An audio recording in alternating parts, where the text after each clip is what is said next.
Hello, welcome once again to Moorgate Andrology. I'm here once again with Dr Abbas Khadra, one of the urologists here at Moorgate. Now, penis fillers have become really popular and with some great results, but today we want to focus on the risks of penis fillers. Very important if you're looking at having penis enlargement that you get the full picture, and that's something we always try to do here at Moorgate.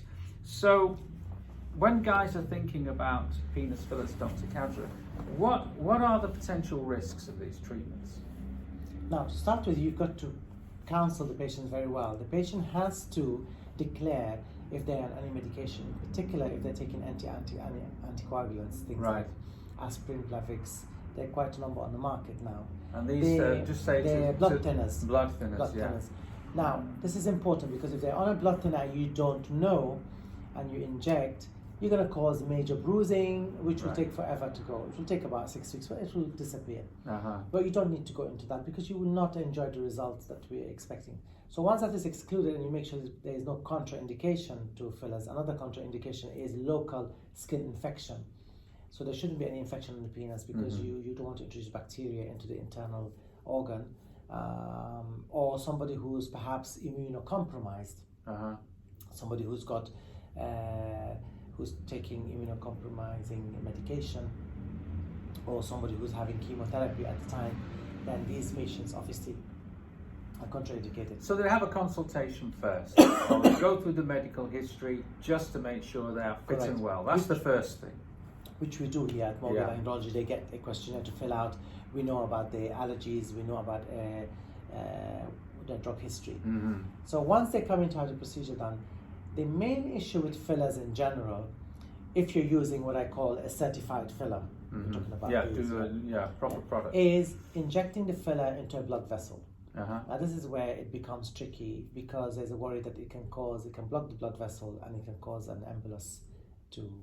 However, having said that, once that is done, you immediately can see on the skin changes, the skin blanches, becomes white when you're doing it. And you can immediately inject the enzyme which dissolves it. Which is a nice thing about filler we have. However, it's very rare for that to happen because I don't use a needle, I use a cannula. The cannula is blunt at the tip, so the chances of it going into a vessel is very low. But having said that, you always have to keep that in the back of your mind. So that's the major risk. And again, there is a solution for it immediately. You can dissolve it and that's it, it's gone. Which is what makes fillers attractive. Because you can deal with it there and then. It sounds to me as though, you know, if you're going to have penis enlargement injections, then you really have to be very careful who you choose to do it. I mean, the penis seems to be quite a complicated organ to me, with different layers. Then you've got the erectile and the blood chambers, vessels. the blood vessels. And you have to avoid, as I said, the anterior aspect, which is imagine the penis at the front, like the face of a clock. 12 o'clock and 6 o'clock have to be avoided. Because at 12 o'clock is where you have all the major blood vessels and nerves. 6 o'clock is where you have the urethra, where you pee from. So the lateral aspects on the left and right side, they're the safe areas to inject. However, somebody who's not aware of the anatomy may go for the top bit and put it in the wrong places. They may even inject the filler into the urethra as well and cause the urethra to block. You won't be able to pee properly. I imagine that will be pretty scary. Exactly. So whoever is going to do this has to be well trained in it. And studies have shown, and research has been published to say the best result from a penile filler is not just the material you use, but the doctor who's doing it. He has to be well trained to do it.